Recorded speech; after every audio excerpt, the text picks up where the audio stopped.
Talk, baby. This is the show where it's okay to be you. We're talking from Yale to jail and from the church house to the fifth house. Nothing's excluded on Shop Talk. So if you don't have a phone, I suggest you borrow one. Call in and voice your opinion live every Saturday morning from 10 a.m. to 12 noon. Yeah, that's right, 10 a.m. to 12 noon. Don't forget to Shop Talk with your girl, because right here, we keep it real.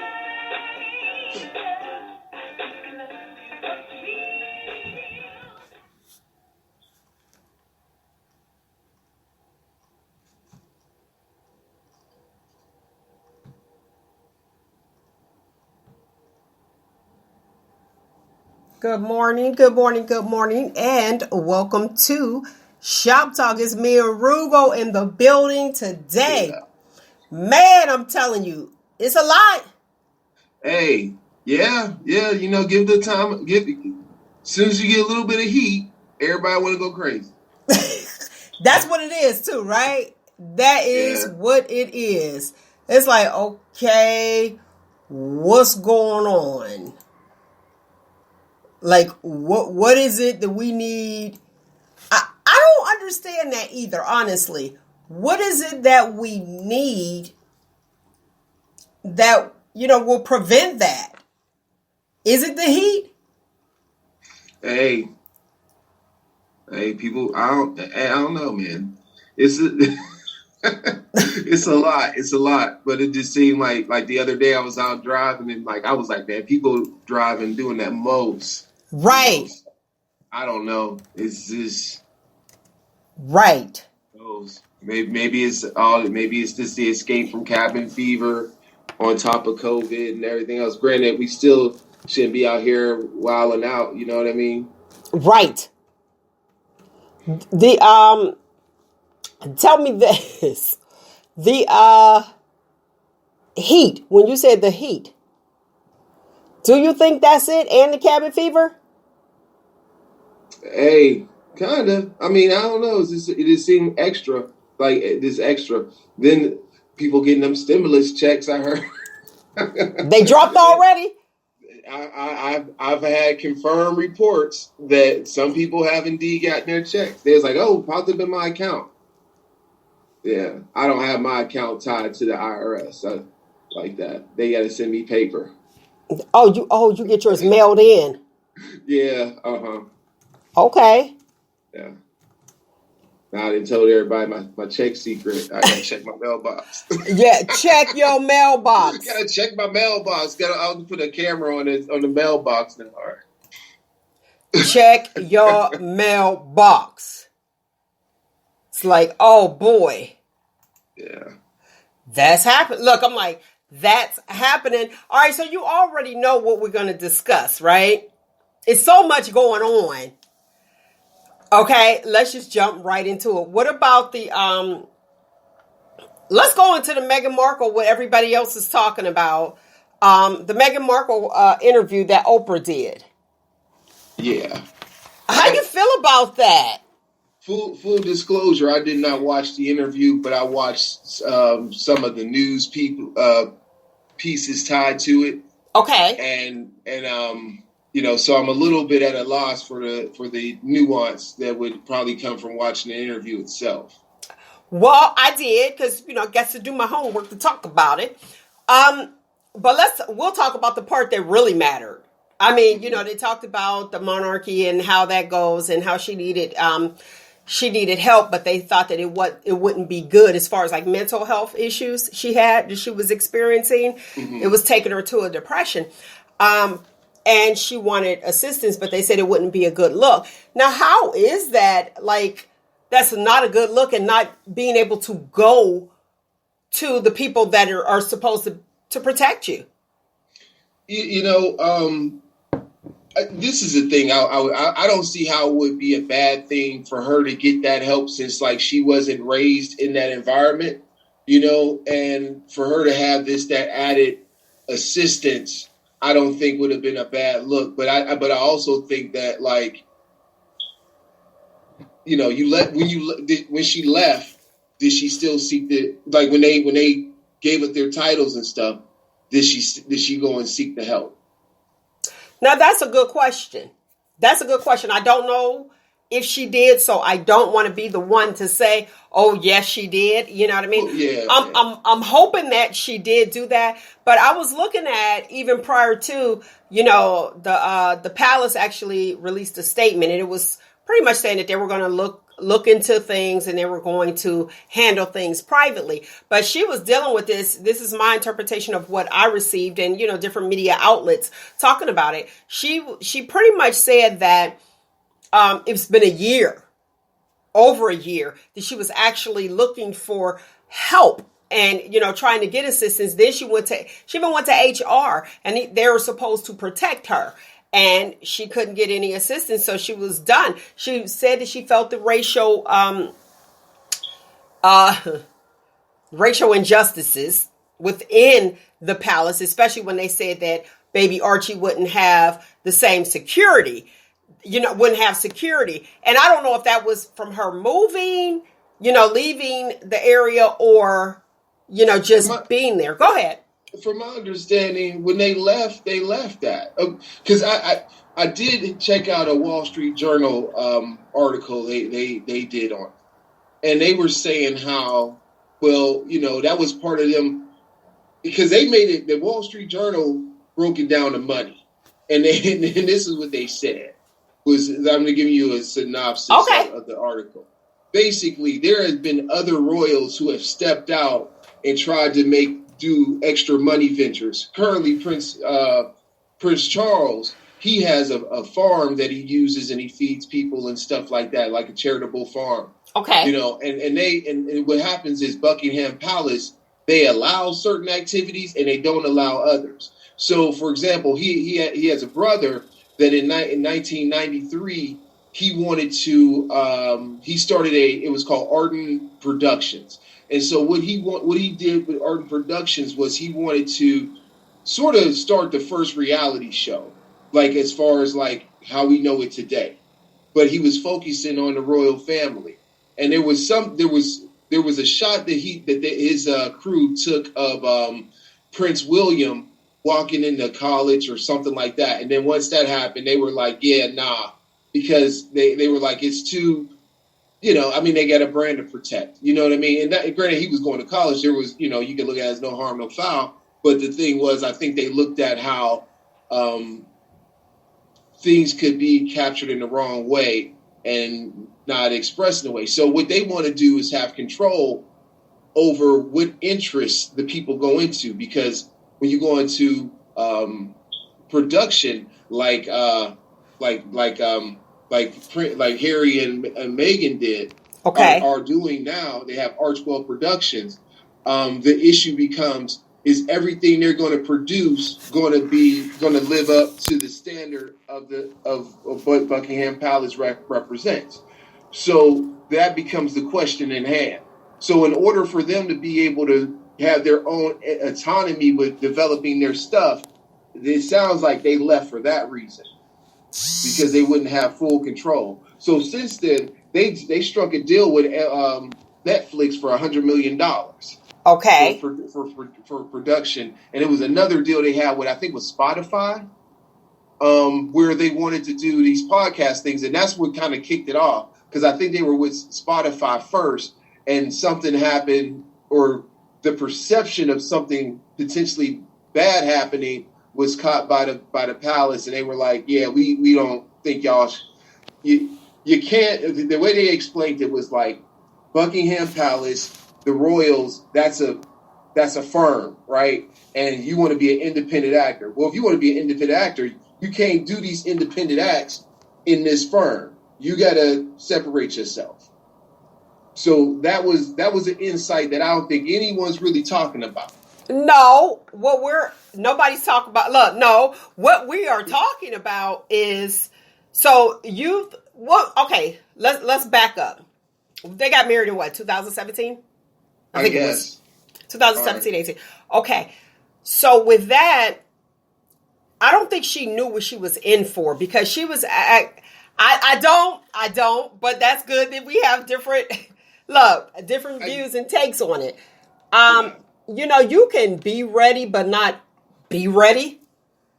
Yeah. And I think that, her being let's say biracial. Well, not we don't even have to say because she is. Yeah. Her being biracial, I think that she thought all was well. And once she got there, she wasn't being accepted as she thought that she should be accepted. I'll just put it that way. And let's hurry up and jump into the part. What color is the baby's skin going to be? Yeah. Somebody asking that question. Now, I want look at you laughing already. I already know. What's your thoughts on that? Let's talk about it. This was an interesting thing. It was Piers Morgan and this other gentleman, Alex, somebody, I forget his last name, but he's biracial, and they're on Good Morning Britain or whatever. Right, I watched that. Mm-hmm. Okay, so Piers brought up this interesting thing. He was like, we don't know how, because it wasn't said to her. It was said to her husband. Yeah, it was said to her. Right. So we don't even know how it was really said is one thing, and the thing is, somebody might say, well, it shouldn't have been said at all. The baby should have been loved for who the baby is. Right. But I will tell you this. I know people who have babies who are black, who may have been with white people, who may have had a baby with a white person or even a black person and has wondered what their baby is going to look like. Because so was it? Because it had been, I think I'm not deciding. I'm not saying that it was right or it was wrong or nothing like that. I'm just talking about this to start thinking about it. Okay. Have you ever heard somebody wonder what their baby was going to look like? Yeah, you do. The eyes, like what color eyes are they going to have? Stuff like that. But like the complexion, I mean, it's a given. My baby's going to be black. Yeah, but we I get, for example, me and all my sisters are all different shades of black. Right. You know what I mean? And so I think the issue is the intent of it, but I also think though too,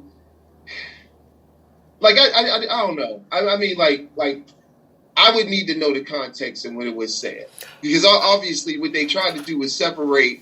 They said it wasn't the queen and it wasn't her husband, Prince Andrew. It was somebody else. So they're saying it was either like William or Charles or somebody else. Thought they said Philip, or it was. Wait a minute, who? No, Philip. There you go. What's her husband's name? Philip, right? Yeah, that's why I'm like, who is Andrew? Andrew is one of I believe he's one of the sons. Okay. Yeah. So from what I understand, it wasn't something, I mean, it was, they off top cleared the fact that it's not current leadership that said it. You know what I mean? Okay, so you know what I was thinking. Uh-huh. And this is just for the sake of conversation. First of all, Let me say this. Clearly, he was uncomfortable with that question because he went to his wife. Yeah. Pillow talk. Yeah. So I think that kitchen table talk went to pillow talk. Now at the kitchen table, you just chilling. You could just discuss what you discuss, and I put myself in their shoes. Let's be real. Like I know that was a question that all of them probably had. But I've seen this question be asked in other situations.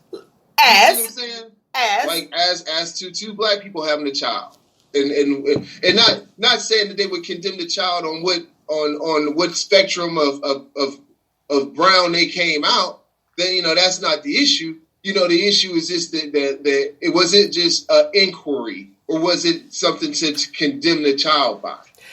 I don't think it was to condemn the child by, but I feel like Harry was very uncomfortable, and that's why he brought it to her. Because normally, and we don't know these people personally, but you're not going to bring anything up that you would think will potentially harm somebody if you weren't offended by it. And you should be able to have that pillow talk with your spouse. Like, can you believe that he asked me what color they're concerned about what color the baby's skin is going to be? That is offensive. And you already know, as a father, especially as a mother, Mama Bear, don't come for my children. That's off limits. You know what, though? I hear you. But I just kind of feel like the one thing that that I've seen with Meghan Markle over this time period is that she ain't never really checked anybody. And I use bad English on it. Like, she got to check and make them reflect. And she ain't like, and it's like, you never hear these things where she just straight talking to these people like, hey, this is what's up, and that's kind of like, I mean, granted, is it that, like, even from interviews I've seen in the past, because I didn't see this one, she, I mean, like, don't get me wrong, if somebody do you wrong, then by definition, you the victim, right? But also there's a level of strength that you got to have when it's not like, and when I say victim, it's terrible things to happen it's terrible things to happen to people, right? Okay. But what I'm saying is that, like, in this particular thing, there's a locus of control that she has to be able to fire back and say, like, hey, I had to have a candid conversation with them about this because I felt like they didn't understand that. And you never hear about her, like, being confrontational. So that's it. So you never hear. Yeah, go ahead. You never hear of her being that way because maybe she's not that way. And let's be real. I'm using air quotes for a listening audience. All Black people are not. Let me be politically correct. Aren't not afraid. Yeah, I mean, but no, because some people have the misinterpretation that, okay, you got some Black in you. Okay, they ain't playing. They ain't doing this. They're not timid. Black people aren't timid. But she, to me, seems to be that way, especially if she cried the night before her wedding because Kate didn't like the dresses. That it's not in her DNA just to be that way. But the thing is like this is like, what is she? Okay, this is going to be my thing. I can see, like, if it was her mom saying, hey, I think you picked a bad dress, right? Because that's somebody that she got time with, influence, that person has influence. But, like, if this lady just said, hey, I don't like your dress, I mean, it's boldness. It's boldness to go to a bride on her wedding day and say you don't like the dress. You know what I'm saying? I mean, there's a level of boldness to that, but it's also a level of, like, you just hating because you hate me. You know what I'm saying? Like, you just, okay, I ain't saying that she got to go and throw down in every situation, but I think there's a way of being confident in yourself. And now she said she had the mental health issues that never got treated or what have you. Confident. That's the word that I should use. Confident. Yeah, Thank you. That's a factor. But I just kind of feel like some of the, like, even when she's given, like, a forum to, like, express her point of view, it's never where I understand she might have did the Michelle Obama. They go low, we go high. That, that kind of thing. But I just kind of feel that I would just. I mean, I don't know that level of being scrutinized. Maybe there's something. Maybe it's something beyond my knowledge. Maybe you're not allowed. Maybe you're not allowed. And I'm just saying, watching her, with her acting, and like you said, the different interviews, that she just didn't seem like that person. And everybody is raised different. And maybe she never had to fight for anything or stand up to anything. But let me be clear on this. She did stand up for women's rights. And she's serious about that. And that's why I first heard of her as far as, like, doing things, even when she was younger. I can't remember the commercial, but it was a commercial where it pretty much stereotyped women doing the cleaning. You guys can look into that a little further. But I mean, everyone is not the fighter. Some are the flighter. You got your fight or flight. And I just think personally, when she went the right way, let me go according to protocol, and they did not help her.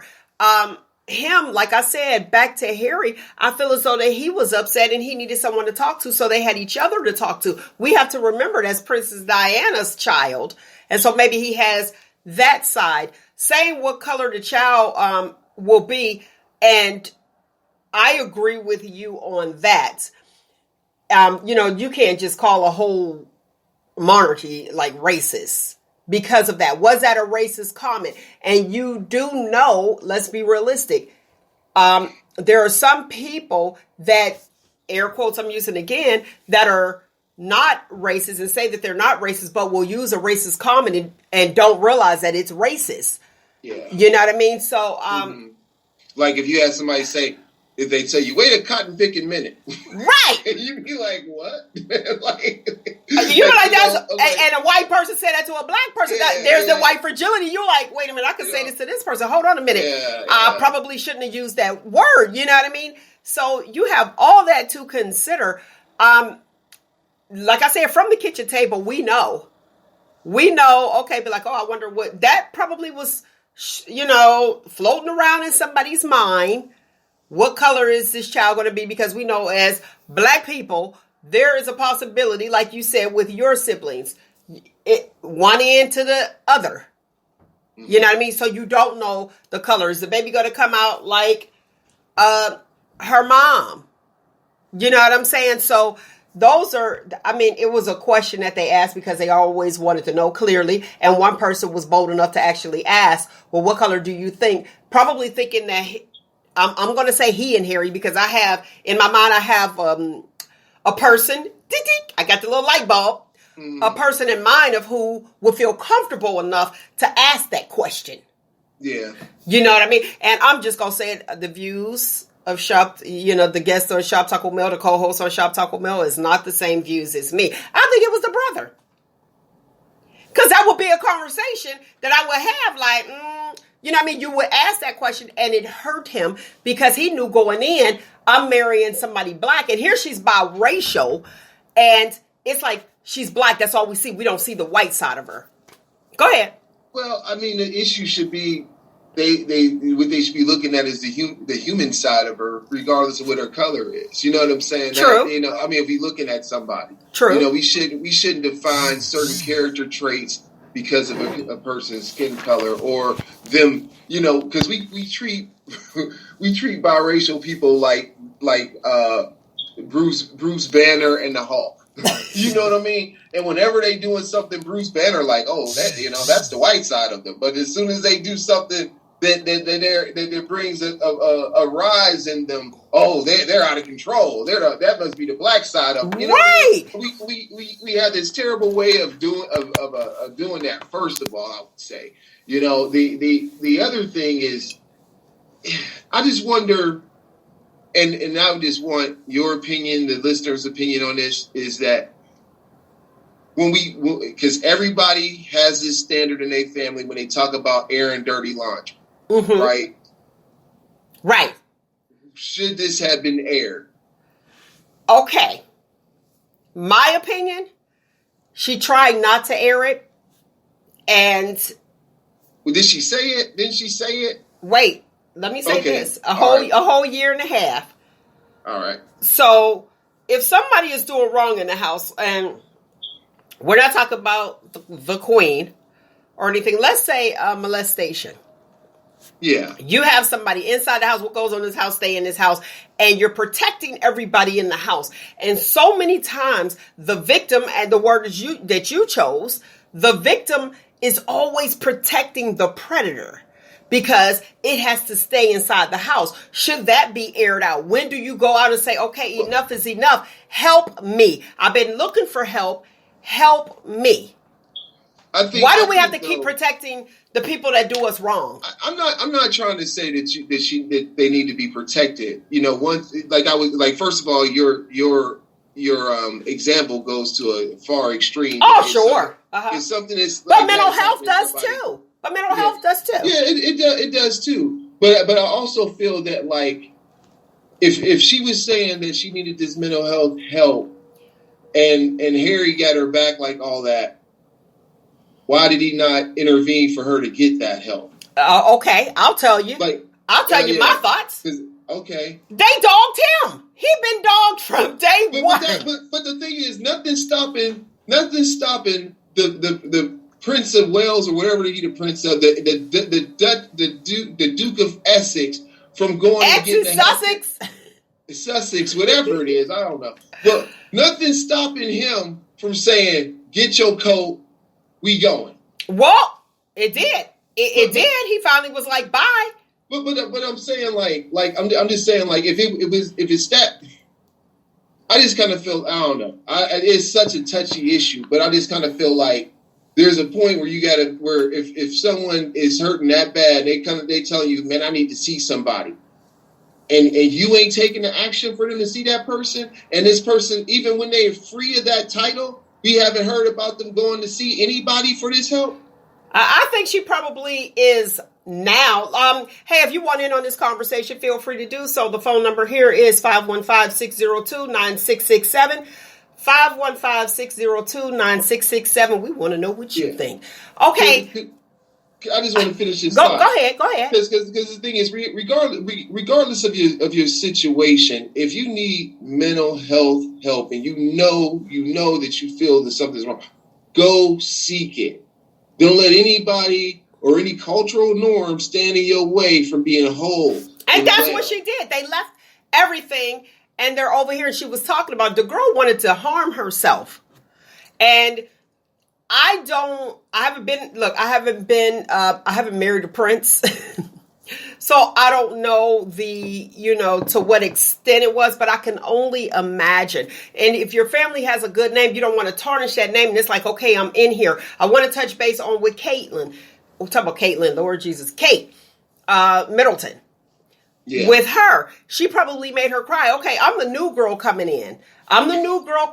Tell me what to do. And you say something bad. Listen, you probably, as a guy, you probably haven't experienced that. But as a female, you have that potential, air quotes again, bullying that you don't know. Like, oh, you'll never be where I'm at. And who knows, even her upbringing. She, her mom was black and her mother probably protected her and loved her much. And she probably didn't get that where she had to actually fight for anything. Maybe her environment was very different. And let's be honest, with the biracial people, you have black people that don't accept you because you're biracial. And then you have white people that don't accept you because you're black. Crickets. I understand. I mean, you was like I was supposed to respond. I don't agree to that to an extent, but I just kind of feel like this. Like, first of all, like I know I've been in a situation where I've been challenged by peers in a way that would be bullying, right? When you first said it, reminded me of this accounting class I had. Sure. And I remember I asked a question, and you ask a question and you realize when you ask it, when it leaves your lips, you like, damn, that was dumb. You know what I mean? Like, I don't know why I asked that question, but you always have the thing that there is no dumb question, right? But to me, I was like, damn, that was dumb. And it was this kid, and I'm calling him that, for context of what age we were and stuff at the time. And he was sitting next to me, and I don't know why, we just never clicked. We didn't interact with each other, but he was just like, he just had this level of arrogance where it was like, where a part of me was like, I could smack you out of existence if I wanted to. Oh, you know what I mean? But that was the kind of arrogance that he had, right? Mm-hmm. And so I was just, and so he made it. He definitely gave an expression that showed that he had a lot of discern for like this taste for the question I had. Like, he was like thinking like, why would you even ask that? You know what I mean? Because and I remember on that test, the test that was following up for that. They passed out all because for some reason the teacher would pass out the stuff because we had to use special paper for for these projects. So anyway, I got a better grade than him. What's a dumb question, huh? With my dumb question, I got a better, and I knew this because I was sitting right next to him when we got our papers back. He had like a 83, I had a 92. Okay, then. You know what I'm saying? And so I just made sure that he seen that when because we had to turn him back in. So I made sure I just put my test right on top of his, right? So he could see it. Because he had to pass him back in for whatever reason. I can't remember why. But, I just set it right there, right on top of his paper, let him, put my hand by the 92, just let him just see it, you know what I mean? And it was, and that was just so gratifying to me. And it might, I mean, but the thing was, it was like sometimes you get people that, like, he obviously wanted to shake my confidence. And if he did, you know what I mean? And sometimes people do that, they try to do that to people. But the issue for me and for my life is like, what have I done to overcome those things that people try to plant that seed of doubt in you, you know? And I would believe that there would have to be events that happened in her life prior to this that would help cultivate that seed. And the thing is, I believe it's a Japanese saying that, the plant of confidence takes a long time to grow. You know what I mean? Yeah. So it's something to that effect. I had to go back and research exactly. You got to find that fortune cookie, huh? No, it wasn't a fortune cookie. That's not even Chinese or Japanese. That's just Americanese. Americanese, all right. Yeah, Americans proper, just trying to sell cookies or whatever. But yeah, but that's something though there. Okay. I know that was a long roundabout way of getting there, but you got there. But I got there. But you got there.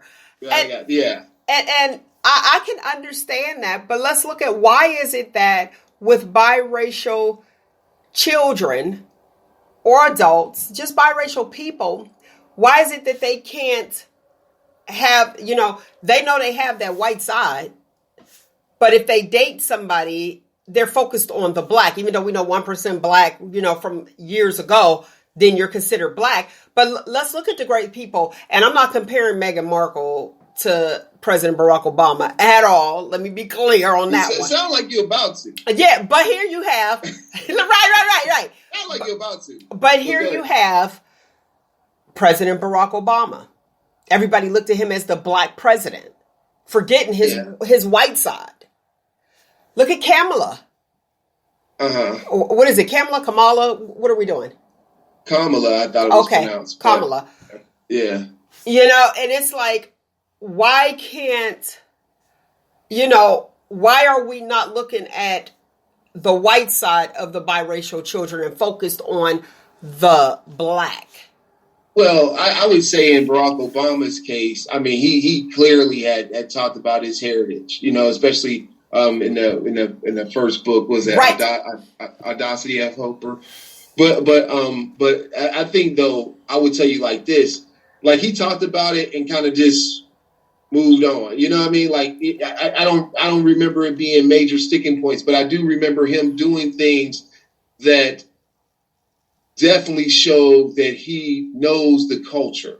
When he went, that terrible situation happened down there in, was that South Carolina where the church got shot up, or North Carolina?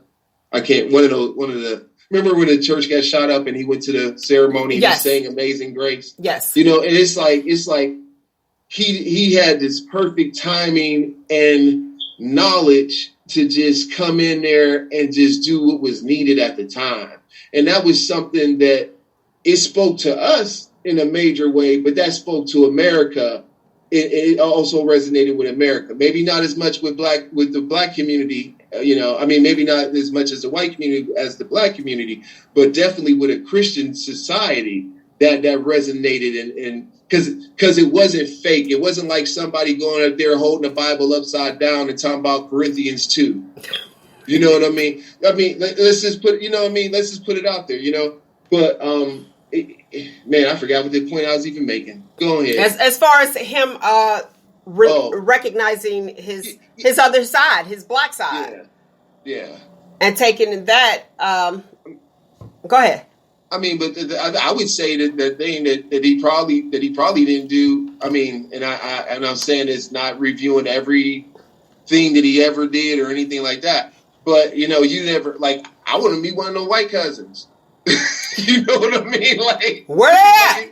Like it seemed like the only person we got to see an extended family point of view on this was Michelle's. You know what I mean? I would like to know more of that story. I know his father, I don't know if he's alive or what.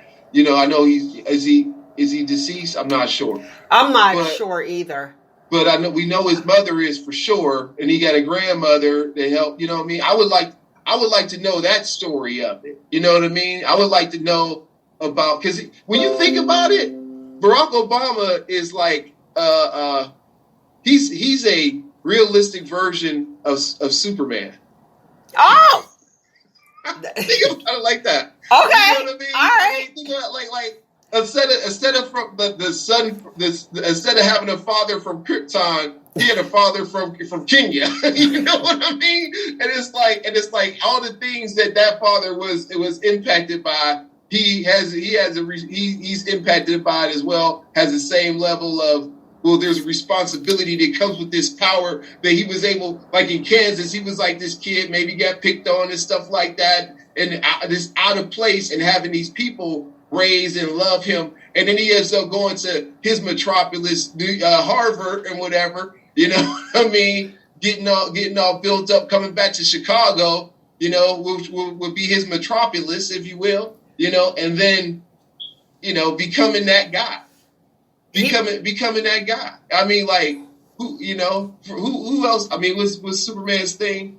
What, kryptonite? No, what he says, the standard is, I know the end of it used to be American Way, but truth and justice. You know, it used to be truth, justice, and the American way. Okay. And then, you know, I mean, think about that. Barack Obama went from Clark Kent to Superman. And I know this is a Meghan Markle conversation, but whenever you can talk about Barack Obama, you better talk about him. Let's talk about him. No, but that's a legitimate point that you're making. And like you said, going from Clark Kent to Superman, so she would have to and you know what? I wish somebody that's biracial would actually let us know exactly, you know, the issues that they have to deal with, because I know just watching a few of my biracial friends, and, you know, we all know somebody that we might be related to that is biracial. And just as you pointed out, you want to know, talk to us about the other side. Do you even know the other side? You know what I'm saying? And why is it that, let's go with the Trevor Noah, you know, let's just go with different people that it's like, okay, why do we, and I'm going to say black people, I'm just, not all, why do we feel as though if you're biracial, you need to date black people, you can't date white? Like, there's an option, you're 50-50. And why is it that they're looked at as black? You know, like, okay, I think, even though it's part of their blood. Well, I think the thing is that, like, that's been the cultural norm of our society, is that, you know, I mean, it went so far to have a law in it. You got was it 1/10 or 1/8 or something like that back in the day? And it still exists to this day. Right. Yeah. I mean, because that's something that we haven't wiped away from society. But I think the flip side of that is,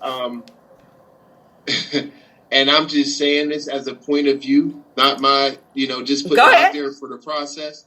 Would that have anything to do with how a person embraces the black, when we talk about interracial dating? Uh-huh. So if I'm mixed and I'm like, you know, doing all the black tropes, let's say, you know, whatever, and I'm saying this, knowing this sounds insensitive, but I'm just saying, but just go with it. You know, and then I turn around and I'm like, okay, now I'm going to date a person that's not that thing I've been championing. That maybe that's part of the issue. You think that's it? I don't know. I mean, I'm just saying, like if we, like, for example, and I know this is a terrible one, but I'm just going to put it out there like this. Let's say if you let's use the popular thing. Remember, people always had an issue with white rappers, right? They would always say, they're appropriating our art. You know what I'm saying? They're doing the Elvis and all that kind of stuff, right? So you can even say rock and roll itself.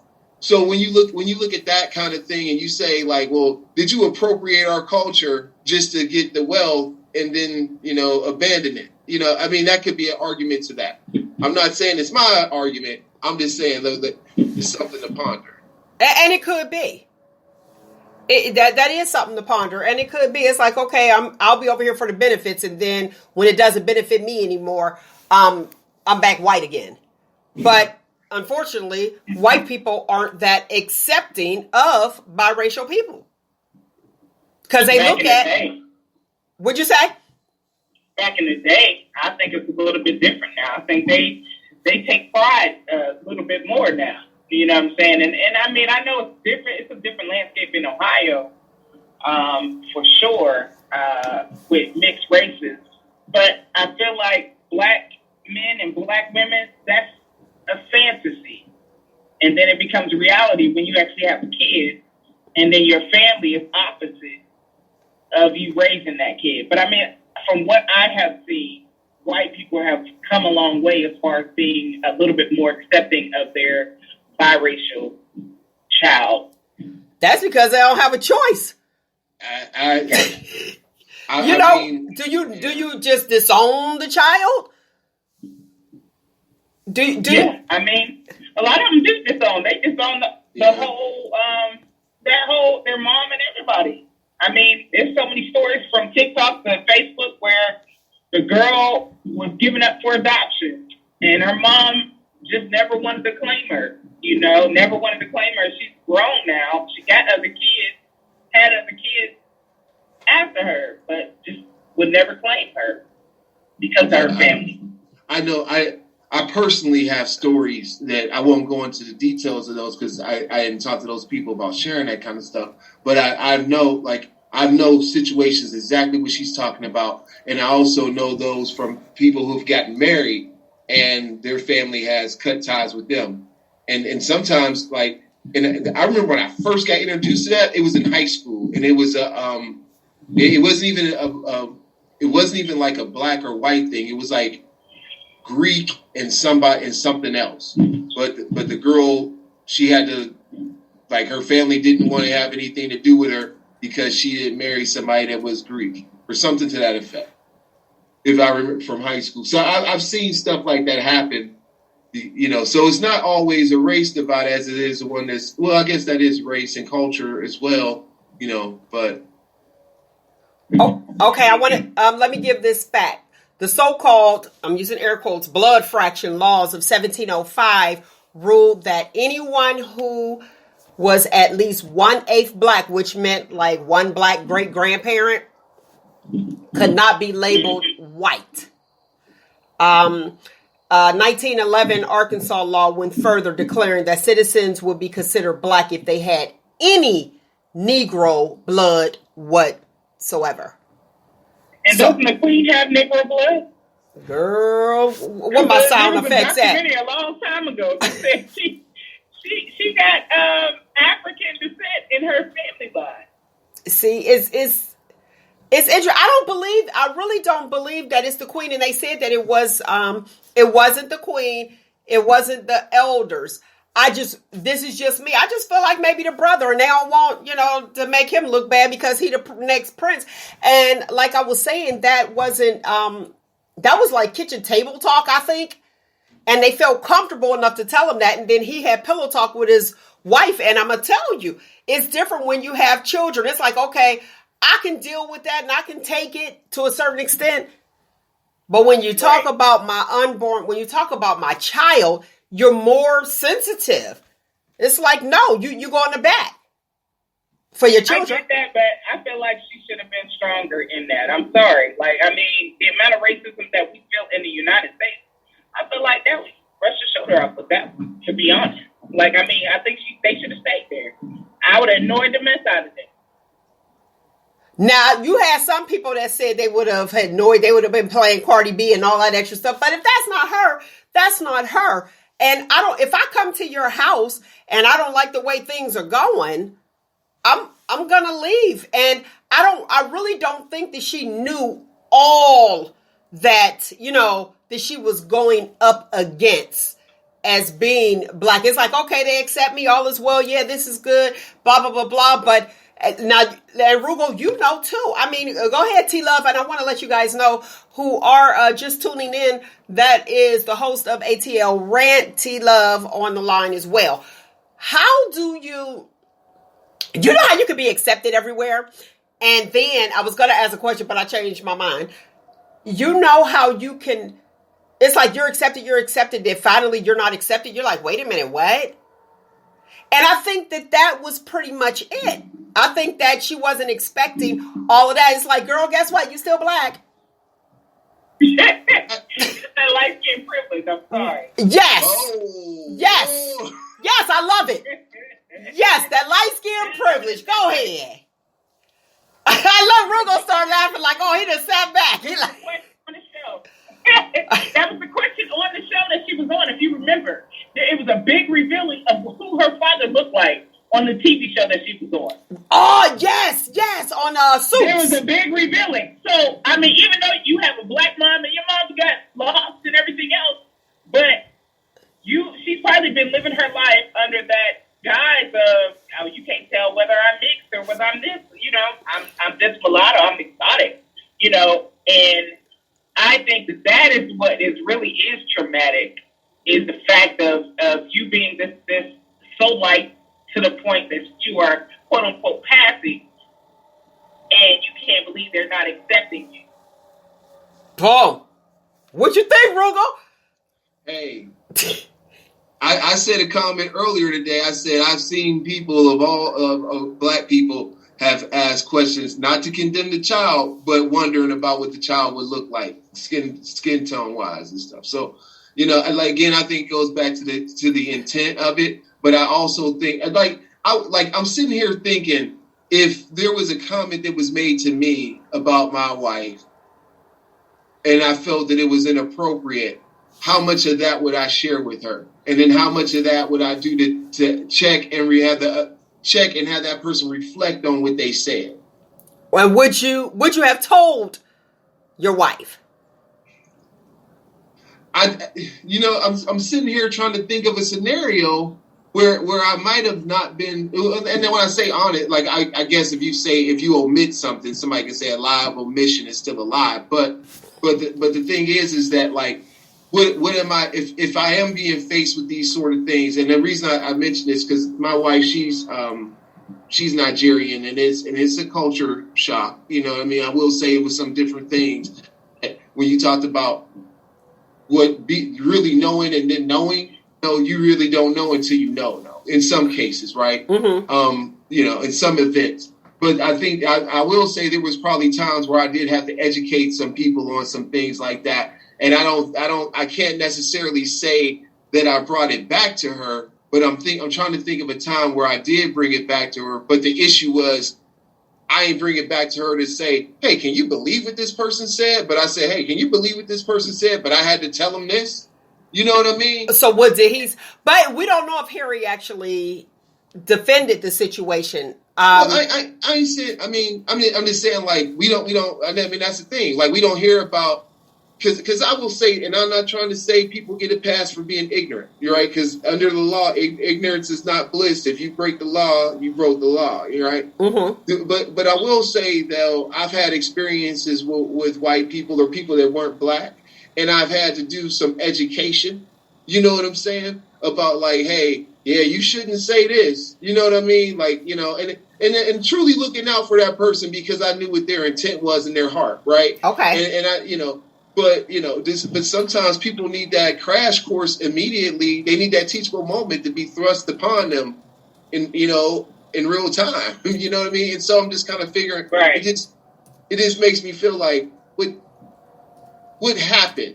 Like because they made it seem like they said this and that was they said it like I wonder how dark that baby's gonna be and walked out the room. You know what I mean? Like that's how we hearing it, right? And somebody like me. Your baby gonna be flame broiled and keep walking, Jesus. But at the same time, Prince Harry, you know your family and you know how they are. So was she not forewarned at the same time? That's a good point but Prince Harry was like the outcast, and you remember who he was crushing on way before Meghan. It was Holly Berry. Remember, he had that little picture of Holly Berry? So he liked the biracial. He liked the black. Yeah. And I'm like, that's what he was attracted to. So then here comes Meghan Markle. They meet up. Boom, there you go. That's what I'm saying, though. Even outcasts or not, you know your family. And that was probably the whole issue. You know your family, so that's why you would take offense to certain things. Uh-huh. You know what I mean? Let's get this straight though, real quick. Get it straight, Roogle. Meghan Markle is no Holly Berry. No, she's not. I agree. Let's get that straight right now. But let's also get it straight that like every at a point in time, every man on the planet who was interested in a woman was interested in her. In who? Holly Berry? Yes. So, but she has both her white side and her black side. So when she dates, a white guy, you have the black people like, why she dating a white guy? Like, I mean, that's so unfair. That's so unfair. They're 50-50. Well, part of it is because of her track record with black dudes. She's been through it. Yeah, she has. Like you be like, dang, this dude did this. And when she was with David Justice, and I believe David Justice is biracial as well, right? Yeah, no, that didn't work out. No. Who else? The singer. She was Eric Benet. Eric Benet. I don't know if he's biracial black. or not. He's black. That didn't work out. Yeah, I think she was with Wesley Snipes for a minute. Oh, she went. I think she was with. Yeah, that didn't work out. She went black. She was with somebody else too.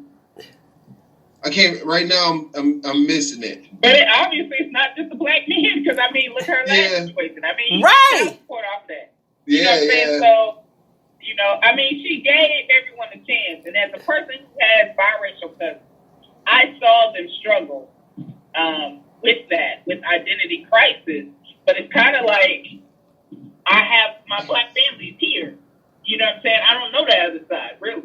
You know? So. But they struggle with that identity because we as black people, oh, you ain't black enough. Right. That type of thing. So I think that we should do away with that type of stuff. You know what I'm saying? And just be open to teaching them about just their culture, about their heritage. But hey, whoever you date, you date. Okay, I can respect that. And that is the truth. Now let's go with Pierce. We'll move on to Pierce, and they say he exited his show. We don't know if he was terminated or he just walked off his show from this. And he always slams Meghan, always have slammed Meghan Markle. And I felt like, did she not give you the time of day? Like, why are you so obsessed with her? And even 45, how do you just don't like her? Why? Did you try to holler at her and she was like, no? Like, I don't understand. What's the obsession with this little girl? Well, they were friends at one point, right? Yeah, but she delete people. Like they said, she just dismisses people. I am that way. If I never say, boom, deuces, dismiss, I didn't know you before, so okay, no love lost. We'll just act like we all know each other. What do you want me to do? Keep sitting there being in your face and be like, how about? No, it's over. You cross me, it's a done deal. But I will tell you though, because I'm that same type of person, right? Okay. Where I'd be like, yeah, we have this irreconcilable difference, right? Right. So I ain't dealing with you anymore. And I've gotten scrutiny for that. Why? Because people feel like, well, you should be the one to bring around peace. And I'm like, but I was the one that was done wrong. And if I forgive, I can forgive, but that don't mean I got to go back. But what wouldn't that be? Peace? Delete? They peace. Doses. Like, that's what I'm saying. People don't celebrate you protecting yourself and protecting your own energy that you have around that. They don't celebrate that. They want you to protect them. Like, that's crazy. That's crazy. So the victim here again, Roogle actually said earlier, was talking about them at the palace, and I used an example, the predator. Why do we have to keep protecting the predator and not ourselves and our own natural peace? Delete. I am peaceful. I ain't got to deal with you. Everybody quiet. Why do I need to say anything? Yeah. Right. I think the thing is, like, for some reason, I think when we have forgiveness, I'm talking on a whole nother issue. Go ahead. Now. But I think when we talk about forgiveness, sometimes people think things should go back to normal. And I'm currently dealing with this in my life, where I'm like, okay, well, if this person felt this way, and they wanted all this time. They wanted things to be back to normal. Why is it every time that I interact with that person, they are the nastiest version of themselves that remind me why I stopped interacting with them? Mm-hmm. You know what I'm saying? And that's the thing. I'm like, why would I want to go back to that? You know, you know what I mean? Like the you know, like at a point in time, the abuser, it may get to the point of recognizing that, like, yeah, this is an unhealthy relationship. You know, I mean, and these things weren't to that extent, but it was enough for me to know that, like, this is not what I want to have in my life. I don't want to go back to where I think, oh, it's cool, and then now I'm back to where I'm at. I'm caught up in this whole thing that I could have lived free, right? Without not to leave the abuser. Like, at some point, you should be able to leave. Like, I don't get it. Bye, see you. And that was the issue that Pierce actually had, and he said it. Now with Sharon Osbourne, she's the host of the Talk, one of the hosts. Lord. And she tweeted this. Now, y'all got to look at it. I'm paraphrasing. That she stands behind her friend, Pierce Morgan's views. She said, he's not a racist, and I stand behind my friend. So when you stand behind them, you stand behind what they said. And then she's being ridiculed, and she feels some type of way. She's like, I shouldn't have to say at whatever age, 60 plus, I shouldn't have to say that I'm not a racist. Don't say it then. And you just get the scrutiny that you get. But when you say that you stand behind who the public believes is a racist. The thing is, though, because the guy who was on the show with him was biracial, and he said that I know he's not. He said, from my experiences with him, I know he's not a racist. He's like, I have conversations. Is that light skin privilege? No, because the guy was going in on him so much that it missed the point where they was trying to tell why the prince, why he wasn't given the title. And he was saying he wasn't given a title because of protocol. Like, I guess none of the kids have a title. You know what I mean? You know, so that was something that they were trying to get deeper into. And that's the problem sometimes when you have news figures that go into commentary versus sticking to the facts and, like, revealing that to the public. Because the whole thing was like how America's perception is of this. Like, how we feel about it. And it's like, you know how we feel about the monarchy? we had a revolution. Right. We're like, hey. We had a tea party. You know how we feel about it? You know what I mean? Come on. You know, like, I don't know why y'all worry about how we feel, because you know how we feel, you know? Right, we was happy. No, we're like, yay, look, it's there. You know, and it really, it was really an amazing moment. With Pierce, okay, so you had something to say he's not a racist. Some feel that way, but I feel personally that he just goes in on Meghan. So whatever that she does or does not do, he just doesn't like. For the sake of his conversation, when he was saying, how was that conversation? Pretty much the same as you. How was it delivered? We don't know what was said. Like, what's the color of the child's skin going to be? That's a racist comment. That's because she's black, so she took offense she took offense to it. So let me ask you. I'll ask you this question. Go ahead. What's one of the things that, like, when a child is born that may be black? What's one of the things that people do to come to that conclusion? They check the ear. And what else? Around the nail beds, I think it is. Yeah, it's the joint. Yeah, you're right about the ears and joints. You know, so why is it why is that a thing that we do? I don't know. Look, if I see it come out, then I already know. You were like, okay, well. But why is that? Because I was always told, like, the finger joints, like, up in here. You know. Oh, okay. Like, you know. Then you see how dark the child's going to be. What is that? You're going to see how hard their life's going to be? I don't understand. No, but I'm saying, though, we know of this, right? So we never had this conversation before. Never. So you're right. Yeah, we know of this, and we'll look at the ear, but I didn't. Somebody actually told me to. It's like, this is their complexion. It was my child, and that's it. But the doctor didn't tell you that. That was something that was passed. We both had children that no time during the birth that time. Yeah, did the doctor say, look at the ear? Yeah. So what, and if I was to ask a white person that, they would be like, what are you talking about? Right? So that's something that we pass down. Yes, you're right. That is something that we actually is part of our culture, like to look and see, okay, well, we'll see how dark the baby is going to be. Yeah. But it was learned. Yeah, it was learned. Definitely. Again, I'm not trying to give them a pass because I don't know how it was said or anything like that. But I do think that it just seems to me like they don't got no black friends. And they say they do. They got black friends. Well, I'm just saying, these black friends need to show up. So and tell them. And speaking of that, speaking of that, right there, when I was talking about Sharon Osbourne, Cheryl, she was asking Cheryl, and she was going off, and she wanted the tears and all that other stuff. I didn't feel bad for Sharon. You said you stand behind your friend.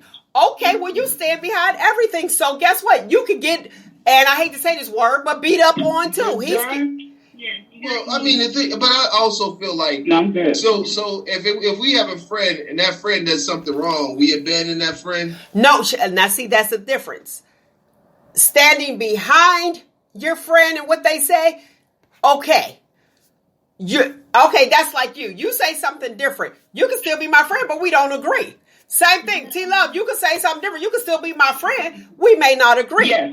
And it's okay. At the same time, though, Cheryl should have checked her then because she was playing the victim in the system of race. Absolutely. She had no place of playing the victim. And that's the point. Don't you dare cry. So you're going to try to tell me how I should react to a racist, someone racist against my own race? How are you going to tell me that? And now see, I wish I would have seen that.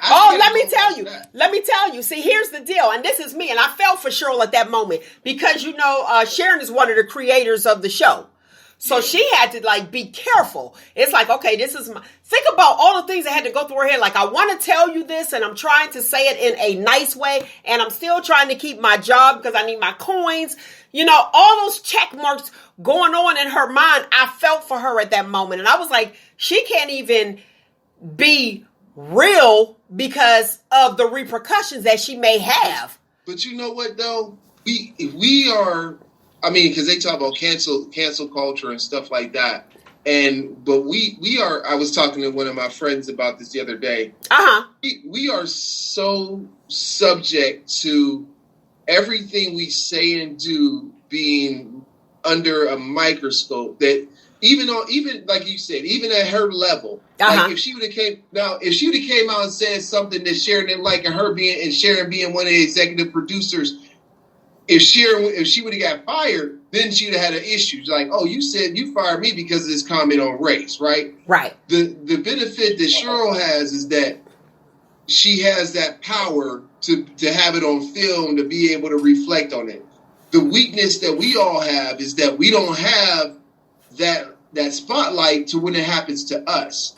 And there was a friend I was talking to about this issue, and he said well, one of the things I deal with, if they feel like I'm not being assertive enough, then they want to call me soft, right? And this is from the right perspective.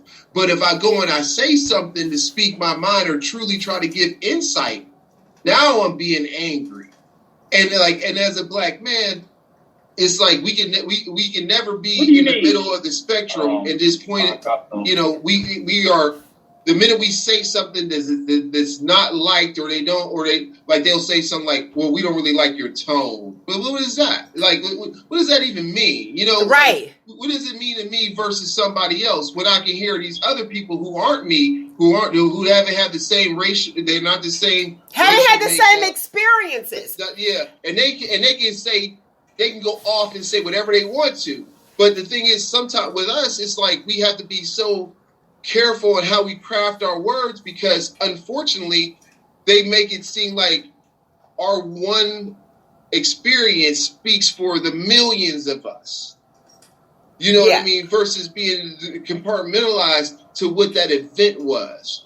And so, and it's so troubling, because he said something to me that made me really think, because it was something that I struggled with in the past. And, people with and it's kind of funny because I don't know if Barack, people like Barack stutter, right? I don't think Barack be stuttering.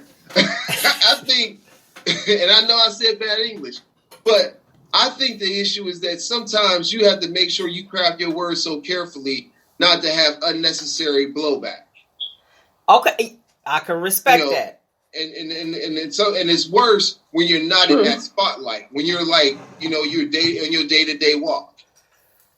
But okay, then. So then y'all need to turn around and have a special between Cheryl and her talking about race, because Cheryl is as real as they come. Yes, she got her whole radio show.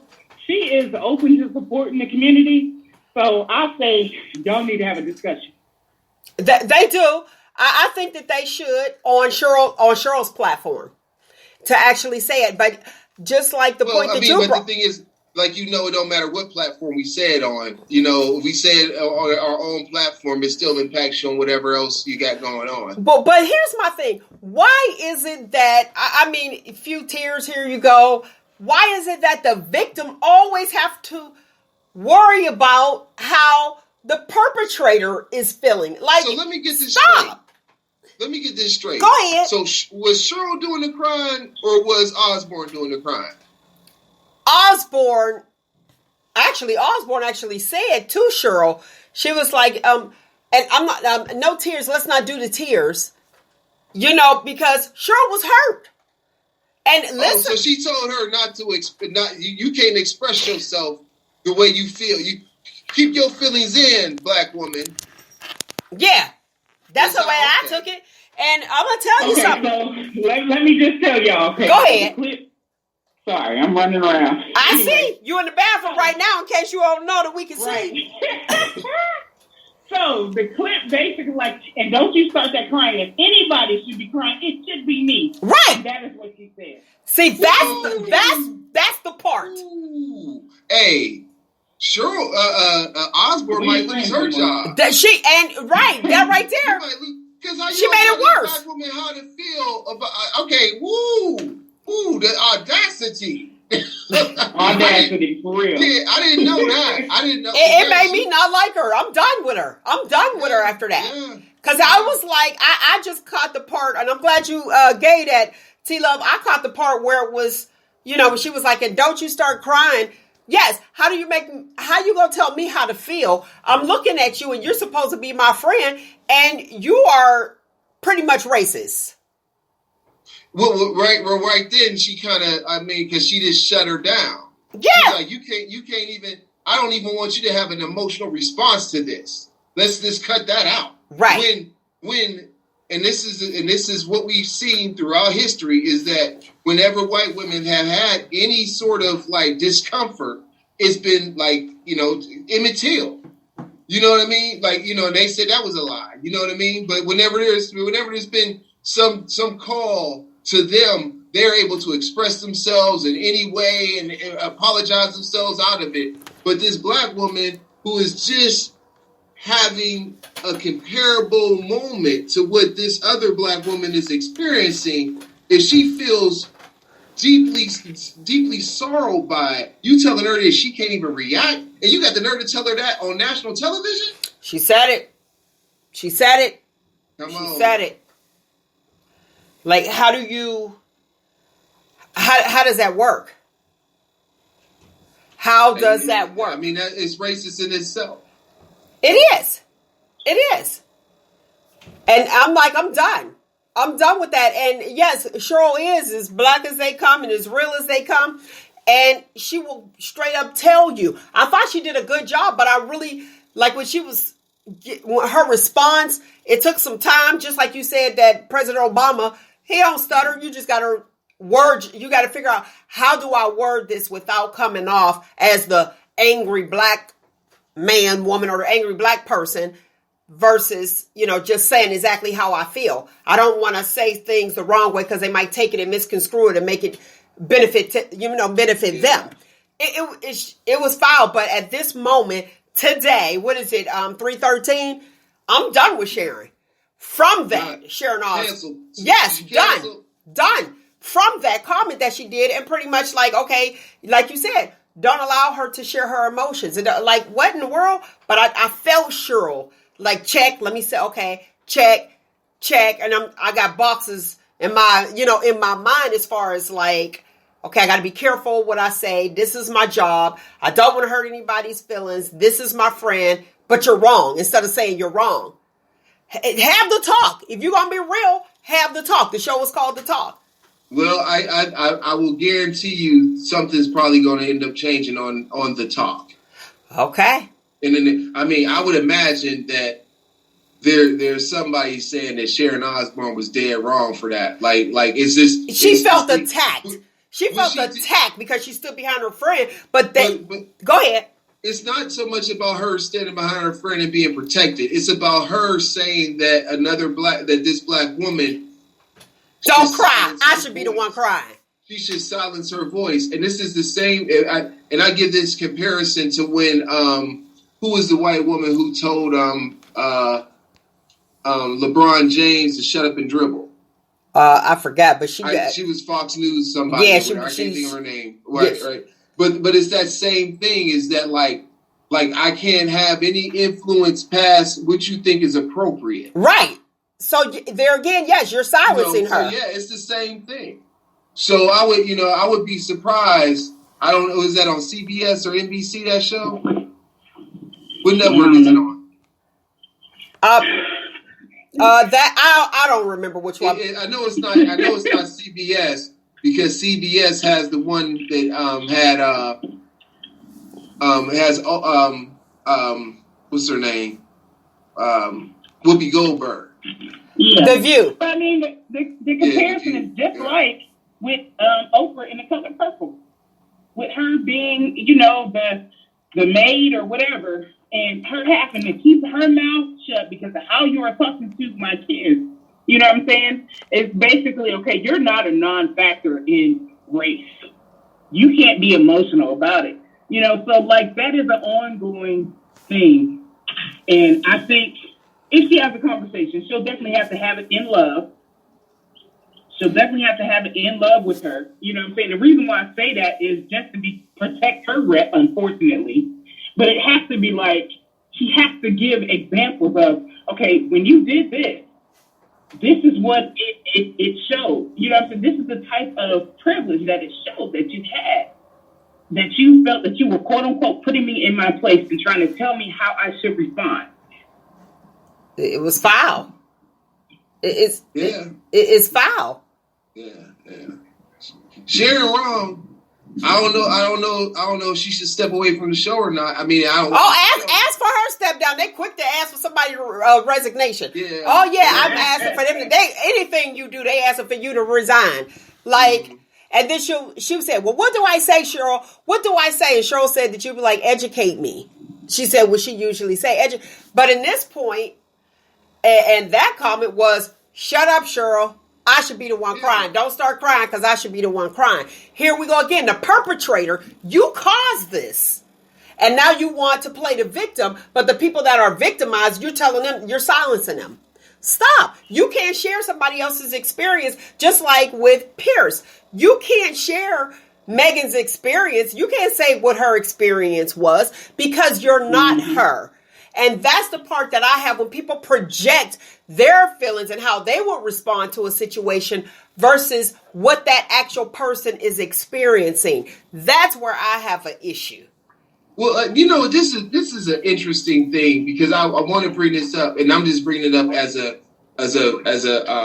something to think about. Okay. Right. Let's say if you have a person, right, that is truly not racist, right? Truly not racist. But they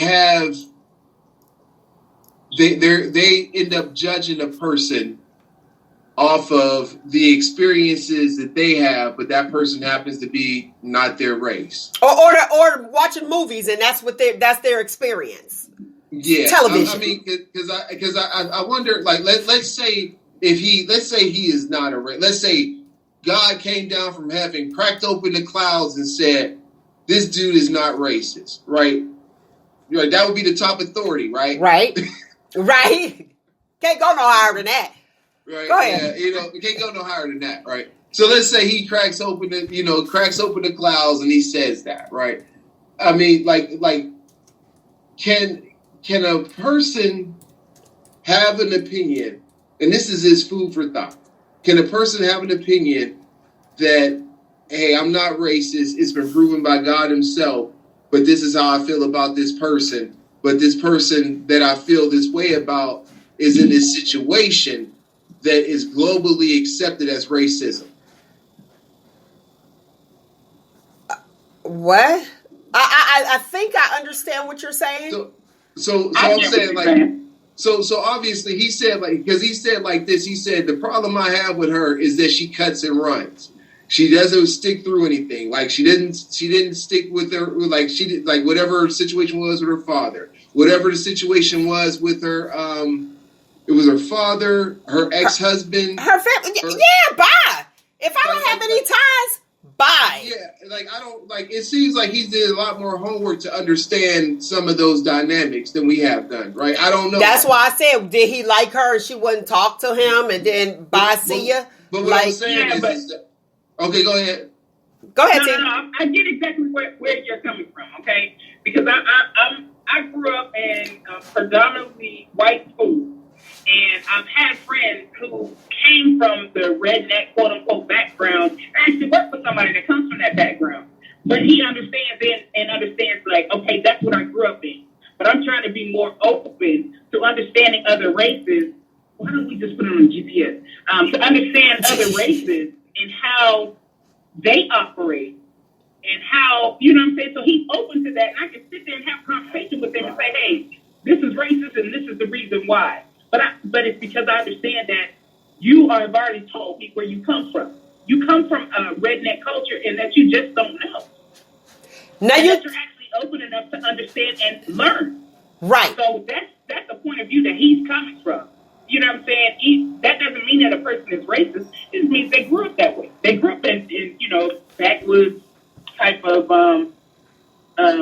mentality. So with that said, how much leeway will we give that person once they're revealed from Buckingham Palace of saying these comments? How much leeway will we give them, knowing that they might as well have been raised on a farm in Kansas like Clark Kent? You know, back in the 50s, right? Back in the matter of fact, Superman is more than 75 years old, so we talking about back in the 1920s. but the point I'm saying is, like, how much leeway do we give that person, knowing that there is a potential learning arc that they don't have? I go with the 3-strike rule. Third strike, you out. All right, we already had this discussion, you know, multiple times. So it's just the third time we done this discussion, and I'm like, okay, well, I don't think you're learning from our interaction. Okay, with that being said, and I have a few that don't realize, there's a word, and I can't even think of it, where non-racist people may use, you know, a word or a phrase and not realize that it's racist. You know what I mean? They're like, oh, I didn't know. And willing to learn, but like you said, T-Love, if they still use that, and after you didn't share it with them, okay, that is not cool, you know, what you said, and you're trying to learn from it. However, it's still their thought and opinion. Do we call that person a racist? Or do we say that's a racist comment? They may have to have multiple discussions with multiple people until, you know what I'm saying, they can recognize those two at the same time. So it may be an issue of, okay, they didn't get it right now. They don't get it right now. They have to keep going through this until they actually get it. Now, what about the person who defends their opinion? And they're talking to, you know what I mean? And they're trying to tell you you're wrong about your experience. I'm sure Cheryl's going to talk about it. I am so sure that Cheryl's going to talk about it on her show. In that case, it's just like an abusive relationship. You know what I'm saying? Like, you keep allowing this person to keep abusing you, but yet when your family be like, okay, you need to leave, you're like, oh no, he's just having a hard time. You know what I'm saying? Type of deal, you know? You got to go to counseling and deal with that yourself as well. You know what I'm saying? Like, us as Black people, we have to go through counseling. Yes. Because even with myself and understanding that my father came from the down south, down in Alabama, even though he said a white person would sell out their own child. Now, And that's the truth. Also states that they do not, if you notice them walking down the sidewalk, they won't move over for you to pass. Oh. They claim to wherever it is that they're walking at, So in some ways, from what I've learned from my father is how to interact with white people in a certain way that I'm trying to undo. Yes, they can have authority, but that doesn't mean that my opinion does not matter. Okay.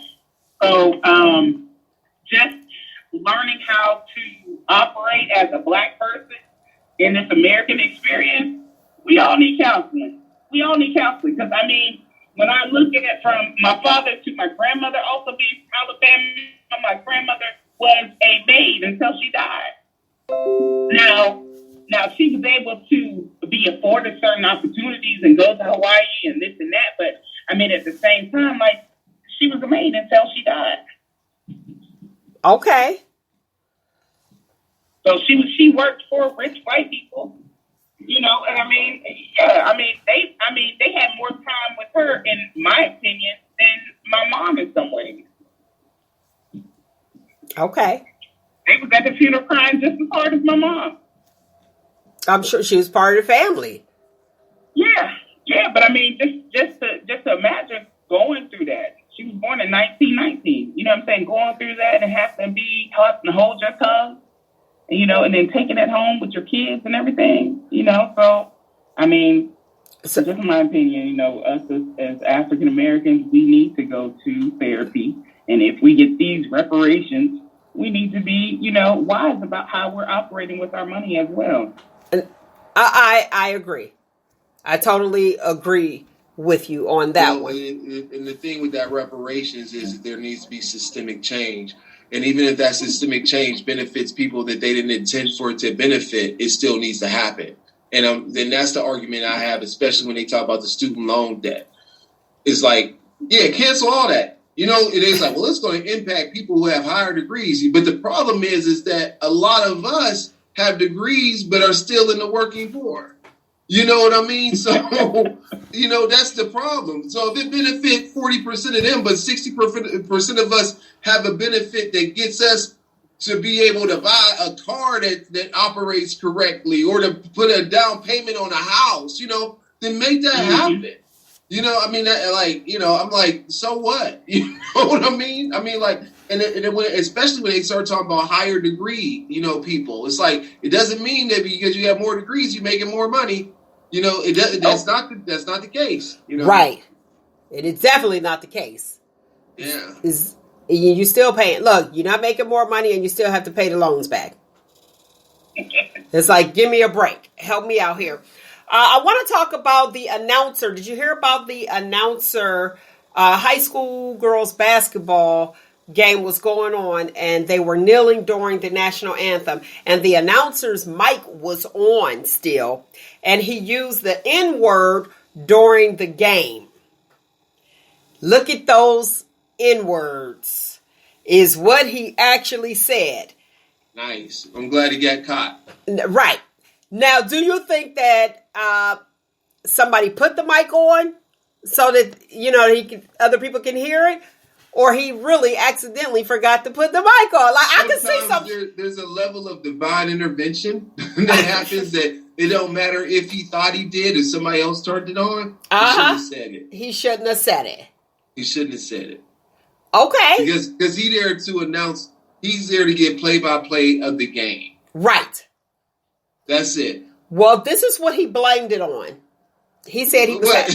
I'm gonna get the footage for you lovely people to hear this just in case. And it's in, you can hear it in the background while the national anthem is going on. So I'm gonna get that for you lovely people so you guys can hear it. He blamed it on a diabetic episode. And his name is Matt Rouser or something to that effect. But he blamed it on a diabetic episode. Check this out, though. Go ahead. He talked about them being disrespectful during it, but he wasn't even pledging his allegiance while it was happening. He too busy right. making racist comments and not eating Little Debbie's or whatever he keep to keep his blood sugar up. You know, and it's you know. So my thing is like, you shouldn't even have been noticing what they were doing because you should have been honoring Old Glory yourself, right? Right. Now you. Oh, wait! I got something that came across right now. Holly Robinson Pete claimed that this is about to talk. I'm going back, and then we're gonna come back to him. Holly Robinson Pete claimed Sharon Osbourne said that she was too ghetto for the talk. Huh? Somebody about to lose their damn job. Look, I'm like, hot. Look, people coming out the woodwork, they coming on out. So that's why it's like, psh. Yeah, Holly Robinson Pete is on a show called American Housewife right now, where the actress who was on there before have said that there was some issues that she was experiencing. She was black. I can't think of her name right now, but she was really good on the show. And she was saying how she experienced some issues on the show, so much to where she left. Ali Wong was also on the show. Now, they didn't say why her character is not currently on the show right now. I don't know why. She's not, like, she was on the episode in the beginning where they had her in Hawaii or something like that. But she hasn't been in any extra episodes or whatever. But there has been some complaint about how people are being treated on that, or at least how this one woman is being treated on that show, and she happens to be a woman of color. And Holly Robinson Pete is now on that show, pretty much not playing that character, okay, but filling the space of that character. And they also brought in an Asian man who is also filling the gap of what Ali Wong's character would have done. I'm trying to understand how is Holly Robinson Pete ghetto? Like, she lives in Hollywood. Right. I was shocked. Here we go. Let's see. Oklahoma high school basketball announcer calls black team the N-word for kneeling. I'm trying to get that footage where you guys can actually hear. And it's there. And you can hear it in the background. And you really have to pay attention. Let's see here. Let's see if I got... And we will be right back here live after the national anthem, ladies and gentlemen. I got some water. Right. I'm good. Oh, shit. They're kneeling. Oh, Norman gets her ass kicked. Are you sure? That's Midwest City kneeling. Isn't it? Huh? Norman. Oh, that ladies. Oh, Midwest City. They're gonna kneel like that? Hello.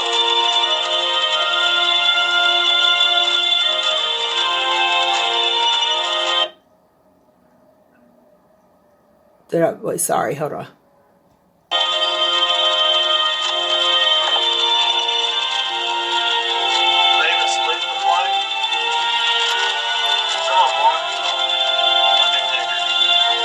Did you hear it? No, I didn't hear it. Because you have to hear it. He said a bunch of N-words. And I'm trying, let's see, here, it's going to go again. Oh, yeah. Yeah, you caught it. Okay, so I played it back for you lovely people. He was upset, talking about they're going to kneel like that. A bunch of N-words. So you guys heard it, and that is in Oklahoma, Midwest City, Norman High School, okay, which is located in Norman, Oklahoma. I thought that was like nuts, and then he blames it on a diabetic episode. Now, the reason I let you hear all of that is because he was talking sound. He was speaking sound all the way through, and then all of a sudden you say a bunch of N-words. Like, no, that's not a diabetic. And I'm saying that as a diabetic, as a type 1 diabetic, not a type 2. As a type 1, I'm going to say that did not seem like a diabetic episode. Go ahead. So he used a Roseanne Barr excuse. Yes. Remember they was like, a side effect of our, that like racism is not a side effect of our drug. Isn't that crazy? It's Nut City. It's Nut City. And it's like, okay, wait a second. And sometimes when your blood sugar is really, really high, you can kind of speak a little different. When your blood sugar is really, really low, you can speak because it causes confusion. But his whole phrase, everything that he was saying, everything he was saying was sound. Sometimes you'll forget things, you know what I mean? And you'll be like, okay, I can't recall what's going on. Is my blood sugar he forgot not to pretend not to be racist. That's what he forgot. That was it. He forgot that I'm supposed to be undercover with this racism. I'm not. It's supposed to be invert, not overt. Right. That's what he forgot. Right. Somebody give him a Twinkie ASAP. Get this man a Twinkie, raise his blood sugar. Or, I just thought that was, like, why are we doing that? Why are we making excuses saying a diabetic episode? Come on, man. Just say exactly what it is. I screwed up. The mic was on. Somebody else probably said, let me put the mic on because he was mid-sentence. Somebody like me up there in the box, press the button. It was going the whole time, though. Huh? It seemed like it was going. He was talking. Yes, you heard him. It wasn't like they just pointed out that one point. Like he was on. He didn't realize what he was doing. He just had that good rant going. He was good to go. Ain't nothing new to me. What'd you say, T? Ain't nothing new. Right. I say ain't nothing new to me. Right. And that's how I feel too, because all three of us, we went to a predominantly white school, so you hear, our experiences are different. You know what I'm saying? So it's like then someone going to a predominantly black school, and that is saying urban. I want to talk about this there. I can't remember which school district it is offhand, but y'all know I be listening to different media sites and news sites where they were talking about removing the word parent and saying guardian. Because so many people, they're talking about that. You need one, then everybody else want to jump on the bandwagon. So they're speaking of removing the word parents. But it was always parent and guardian. Parent and guardian. Yeah, you had the slash. Now they're talking about doing away with the parent and just the guardian because so many children are with guardians. Come on, can we leave well enough alone? Well, let me think about it. The wording of, I don't know why you can't still have the same thing, but I guess the issue is, if we're looking at it from the child's perspective, is it better for a child who has no parental influence to just recognize it as guardian? What about if you have parents? So you can't, but they're still guardians. Either way. Y'all doing too much. And I said y'all. Hey, it isn't called Parents of the Galaxy. It's Guardians of the Galaxy. That's way more hard.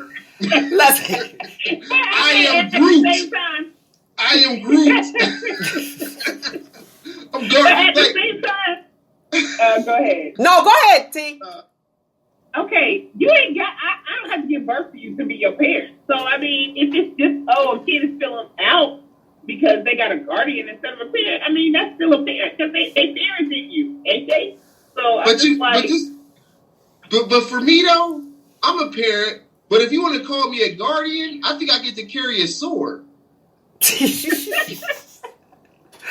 Right. At least a laser gun, right? Says the Marvel fan. I should have some kind of weapons on me, right? I'm a guardian. Well, y'all remember in January where, Democrats were attempting to remove the words mother, father, he, she in the House business. You remember that? I think we talked about that back at the beginning of the month, probably in December. We talked about what was, going to come, where Nancy Pelosi was talking about that in the House of Business to honor all genders because of the employees of the House. So they were going to remove the mother, the father, he, she, just have it gender neutral. Remember a few years ago we talked about the mailman, now it's a male person. Why are we? They're letter carriers. Oh, not a letter carrier. Okay, politically correct. This stuff was not that we're not supposed to change for the better, but this is too much. Our English language is going to be down to nothing. But the thing is though, the American society is built off the ambiguity of words, right? Because when they said when all men are created equal, right? That made the argument that like why are black people slaves, right? Okay. You know what I'm saying? Yeah. Like, so, and then we've been in a shift to where like we would always see stuff where it would be like whenever they would make reference, it would be like if he is in this situation, then they started calling it he, she. Then they moved it to they, right? And I just kind of feel like if you're taking that out and making it omnipresent for all people, it may be a good thing. Okay, but you said that you're married to a Nigerian. I am. Woman, right? It's a sign of respect, though. It's a sign of respect. Me as I went to an African church where they asked us to address auntie. You know what I'm saying? If it was an older woman, auntie, mother, father. So it's just a sign of respect, in my opinion. You know, put airs in this. Dang, we can't call you. I can't call my mom. Like, I don't understand that. Like, but I think what they're talking about, though, is in a legal perspective. Because one of the things I've done in my life is champion fathers' rights. I've used to do fatherhood programs and all that stuff. And, like, some of the things, like, even for myself, I remember going to the office. Everybody's gone to the office, right? So I go to the office and I go there and I'm like, they're setting this up as if I'm not a good father from the rip, right? Like so much to where when I went to the restroom, I was going to the restroom and I happened to see the women's bathroom open and I seen a changing station in the women's bathroom, but there was none in the men's bathroom. So they wanted to perceive off top that all the men who come in here are never coming from the perspective of being the guardian, the parent, you know what I mean? And that was something, in that moment, I said, this whole place is bad for people because you make the assumption that every man has no role in this child's life. And even if I'm in this situation, it doesn't mean I can't change my child if they happen to use the bathroom or whatever it is. And that was something I said at that particular point in time, right? And that was I'm sharing that from my own experience, saying that the system itself was, when you think about it, it's already put against. It's not saying that there is a bad parent or a parent who isn't living up to responsibility. It's saying that all male parents are not doing that, and I was not the case, and that's what people, I ain't got to say it. People know my track record with my parenting. But the point is that it was something that I seen in that system. You know what? At this moment, let me go ahead and we'll give kudos to you, Roogle, who actually made a difference at his workplace where he said for the maternity leave when you have a child. Oh, yeah. The paternity leave. So I have not forgotten about that. So kudos to you. I won't go with express that. Yes. So yes, you champion the fathers. Go ahead. Yeah, I worked at a place where they were talking about they wanted to change a policy, and the policy was around. Well, they wanted to change all policies, and they wanted us to look at them. So I looked at one, and I'm like, well, if we're supposed to be so progressive in our thinking, why? First of all, we had just had this on maternity leave, and the issue with the maternity leave was if a woman gave birth to a child, she would have 12 weeks off, right? Not arguing that. 6 weeks off, yes. 12, right? Oh, 12 at your place. 12. Whoa. It was 12, I believe. Okay. Was it 12 or 6? 6? Well, you know what? It probably is 12 because it's 6 week checkup. It was 12. Okay, go ahead. It was 12.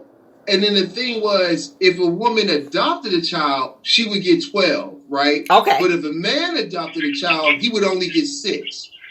So my question is, what makes a man more competent when in the adoption process than a woman, where he would be able to get that settled in 6 weeks versus 12?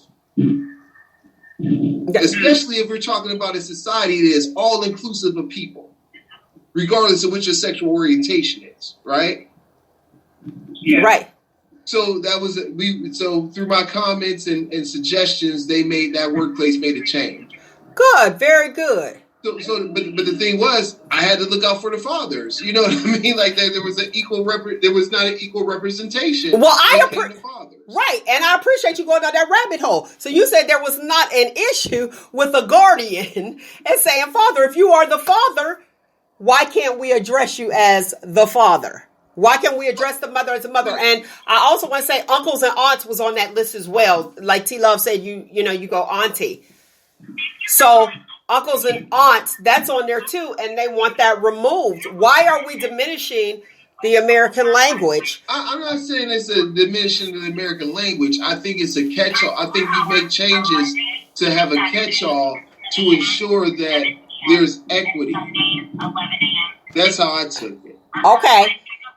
T Love, but we were also talking about from a legal experience. Okay. You know what I mean? So my thing is like with changing that T Love, wait a minute, 1 second. T Love, I'm muting you because I can hear something talking in the background and it's overshadowing. Okay, go ahead. So what I'm saying is that like when we look at the landscape of like, okay, there was a legal ramification here. The legal ramification for me that I saw was that regardless of your sex, if you're a parent, you should be allowed the same time. Okay. And I agree with you. I agree with you. So the thing is, don't even put in there maternity, paternity, or whatever like that. It should be if you want to make it equitable and fair for males and females, it should be the policy for I don't know how you would what words you would use, but the policy was a new addition to your. The issue is there's a new addition to your family, regardless if you have it by birth or if you have it through the adoption process. And why is it less for a man and more for a woman? It should just be equal. Because if I happen to be a gay male and I adopt a child, I still have to go through the process of that. And I'm just putting it out there to that extreme so people can get an understanding of what I'm saying. Because if I'm married and I have a child, why do they think that I'm in a situation to come back to work earlier than what a woman would be who actually gave birth? Now, I know there's some healing and things like that that takes place, but there's also the aspect of being a caregiver. Okay. All right, we're going to move on because we're coming to the end of the show. We're going to move on to this blackface. Now, it's called digital blackface. Are you guys familiar with that? Nah, I think. Are you talking about like Kim Kardashian? No, you crazy. No, we're talking. I heard something about she tried to like blacken herself up or something. Well, you crazy. He's a hater. He's a Kardashian hater. What'd you say?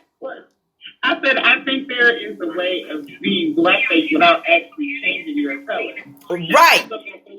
Now with all these white men now that are putting on fake nails and the wigs and stuff for comedy, but I take it as disrespect, to be honest. Okay, now I'll tell you, lovely people, who is not familiar with what digital blackface is. Now, y'all ready? Digital blackface. Okay, they're calling digital blackface the memes and the gifs of a black person. So, like. Was that Viola Davis when she grabbed her purse and she walked out the room like, I ain't got time for this? That particular one, that's considered, if a white person uses that, that's considered digital blackface. Now, wait, T-Love, your mute is on. Go ahead and take it off. Yes, I always use the meme of the white dude that be blinking. I'm like, is that what I heard? Like, am I doing digital whiteface? Right. No, they being too sensitive with that. Yeah, I don't. Because I think the thing is now we getting caught up in the race of it and not the expression of the person. You know, now if it's something that's like for example, a meme that was racist was when they showed John Boyega in the Star Wars when he was on Star Wars the Awakening of the Force. There was a meme where he was out in the desert sweating, and they said, "We're all the white women." You know what I mean? Like that's race. That's a racist meme.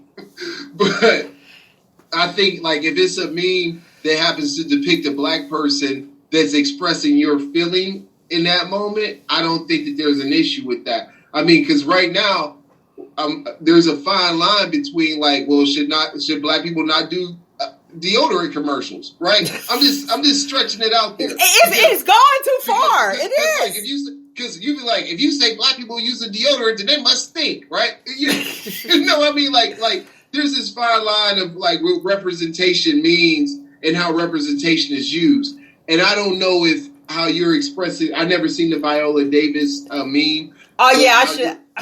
That's where she's sitting there, and it's like a meeting. Like if a meeting could have been an email, and then it has like Viola Davis grabbing her purse, walking out the room, like you come to a meeting, you're like, really, I really came here. Let me go. And I think that's just a bit much. Digital blackface, stop it already. Like that right there, that's just team too much. I'm not for that one. Like, get out of here. Somebody trying to start a new thing because what it's also saying is that like if there's a black person that expresses something that it can't be used other races universally, right? Other races they feel that same way. Yeah, that's crazy because I use a whole look. That one guy with the be like this. That's me. I use that white dude. I use that white dude all the time. He be like, not the little boy, him too, but the white dude that just be sitting there just blinking. Like, did that really happen? But at the same time, the place that we are at in our culture, though, because hip hop and the hip hop TV shows have come up, they have adjusted and taken on our sass, though, too. We do have to understand that. Look at what's the girl that was on Dr. Phil?